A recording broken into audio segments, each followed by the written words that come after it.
welcome. You're watching a special edition of Political Bazaar. I'm Sakshi Batra, and with me are two very special guests who probably know the best about elections, who can decode the elections to the very best. We have with us Mr. Bhupen Chaubey, he's the CNN News 18's executive editor, and we also have Gaurav Chaudhary, he's deputy executive editor of Moneycontrol. Bhupen, to you, the voting is underway. 59 constituencies, 7 states. We have 14 seats in UP. We have all 10 seats in Haryana going to polls, 8 seats each in West Bengal, in Madhya Pradesh, and 7 seats in Delhi. Also 4 in Jharkhand going to polls. How crucial is this phase? Oh, extremely crucial, because if you look at states like Haryana, Delhi, and parts of Uttar Pradesh which are going to polls today, even in Bihar, you will see that the BJP practically has 100% strike rate. Yeah. The BJP won 7 out of the 10 seats which are going to polls in Haryana today. But the one state, or should I say half a state, that I'm looking at closely is Delhi. Conventionally, over the last 25 years, the party which has done well in Delhi has gone on to win in parliament ultimately. Yes. Look at what had happened in 2014. The BJP wins all 7 Lok Sabha seats. Who's in power of the centre? The BJP. Right. Go back in 2009, it's a Congress party which wins the 7 Lok Sabha seats. Who's in power? It's a Congress party. Go back in Absolutely. 2004, again the Congress party. So I think somewhere this entire tamasha which has unfolded over the last couple of days between the Aam Aadmi Party and the BJP, accusations, counter accusations, Yes. I think all that is only and only because there's a feeling if you can control the BJP in Delhi, you can maybe go a long way in trying to change the narrative. Absolutely. I'll come to Delhi, UP and other parts also a little later, but West Bengal first, and with you, Gaurav. So far in the previous phases in West Bengal, we've seen a lot of violence happen. So in this phase, 8 seats going to polls. These are in the tribal areas. Yes. What has the trend been in the past, and what is the likelihood this time around for Trinamool Congress, for BJP, West, everybody? The one thing is certain that BJP has established itself as the number 2 party in West Bengal. So clearly left is not the number 2 now. The BJP is the big challenger for Trinamool Congress. But so far as the tribal seats are concerned, historically, the left front have done remarkably well in the tribal seats. But if you look at the panchayat polls, the most recent panchayat polls in West Bengal, the BJP has done remarkably well, and the BJP would be hoping that they can actually take this form into the Lok Sabha elections and convert a lot of these into seats in the Lok Sabha elections. But I don't know to what extent that's going to happen, because a massive swing in vote share may not necessarily translate into seats. But if you go purely by what has happened in the panchayat polls, BJP clearly is posing a major prominent challenge to the Trinamool Congress, especially in the tribal areas. Right. But when the national capital of Delhi, which you are saying that, it's a half a state, it is the focus today, 3-cornered fight between AAP, Congress and BJP. What is it that Delhiites are really voting for? Is it nationalism? Is it development? Is it the groundwork that they have seen by AAP in the last 4.5 years? What is it? I have a slightly different take on this. On our sister channel, CNN News 18, what we've done through this week is we've turned the spotlight on Delhi. And I have come to this conclusion, Sakshi, that actually the real blunt truth is that MPs of a half state like Delhi are a mere ornamental value. An MP in Delhi does not have half the kind of political clout or weight like, let's say, an MP in West Bengal or an MP in Bihar or an MP in Maharashtra. Look at the kind of candidates this time that the people of Delhi have been forced to contend with. Yes. There is Hansraj Hans, from the BJP. There is Manoj Tiwari, yes, Delhi BJP president. Gautam Gambhir out of nowhere suddenly appears to be an East Delhi candidate. Look at Vijender Singh, boxer.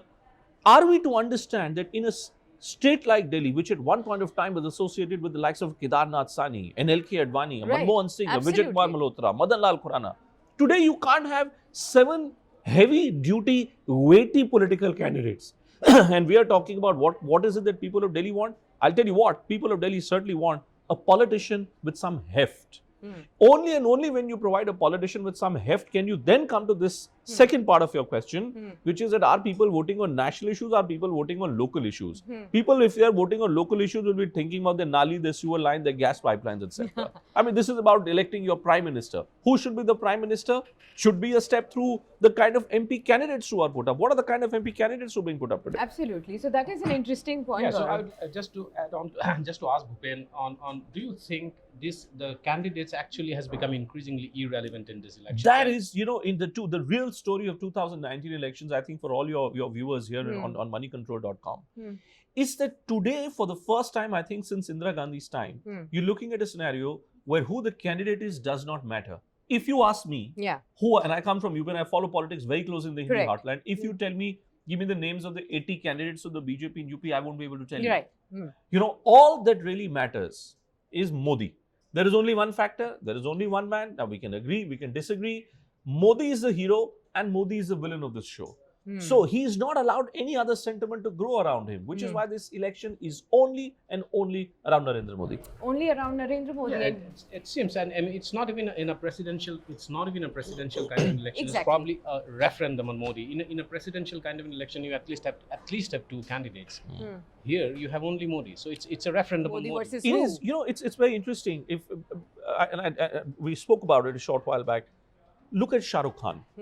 You remember, I don't know how many of your viewers would remember the movie Dar, which was done by Shah Rukh Khan. He did a villainous character. Yeah.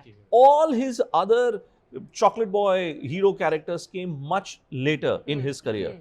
I think what Prime Minister Modi has done is that he was described as a villainous character for the longest time since he was the Chief Minister of Gujarat. Yes. Now he's become a hero, but he has ensured that even while he becomes a hero, no other person is allowed to be a beneficiary even of that negative sentiment. That's the kind of strategy which is built by BJP, which is why the referendum this election around Modi. Absolutely, and we all agree that the kind of even management that BJP has done is like par excellence. You have to Sakshi, see. just look at what happened today.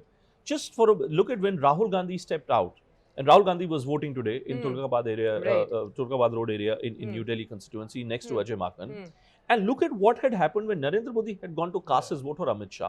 That was a well-organized, well-orchestrated event from the time when Narendra Modi got off the car till the time he goes into the polling booth to cast his vote. Today, Rahul Gandhi, the media is rushing after him. Yes. He's like, oh, please talk, and he doesn't talk. Then he comes back, media is again rushing after him. This chaos, which has become the middle name of the Congress party, versus maybe synchronized, maybe orchestrated, but that clearly is the symbol of the BJP today. I don't know how the Congress party can benefit from this. Yeah, but I would like to ask you one question on Madhya Pradesh, particularly Bhopal.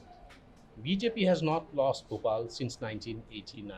Do you think Digvijay Singh stands a chance this time for the Congress? Especially with the kind of controversies we've seen around Pragya Thakur. So the constituency of Bhopal is the biggest constituency in the entire state of Madhya Pradesh. 21 lakh voters, 8 assembly segments. Out of those 8 assembly segments, there are 3 former chief ministers of the BJP who live in that area. There are 2 former MPs who lived in that area. There is an RSS cadre. There is a mayor of Bhopal who lives in that area. And how many people from this entire lot have campaigned for Sadhvi Pragya Thakur this election season? None. Have you seen a single roadshow done by the BJP president Sadhvi Pragya Thakur? None. Did the Prime Minister name Sadhvi Pragya Thakur in his election rallies? None. What does that tell you? That tells you someone took this call within the BJP, Sangh Parivar, of giving a ticket to Sadhvi Pragya Thakur.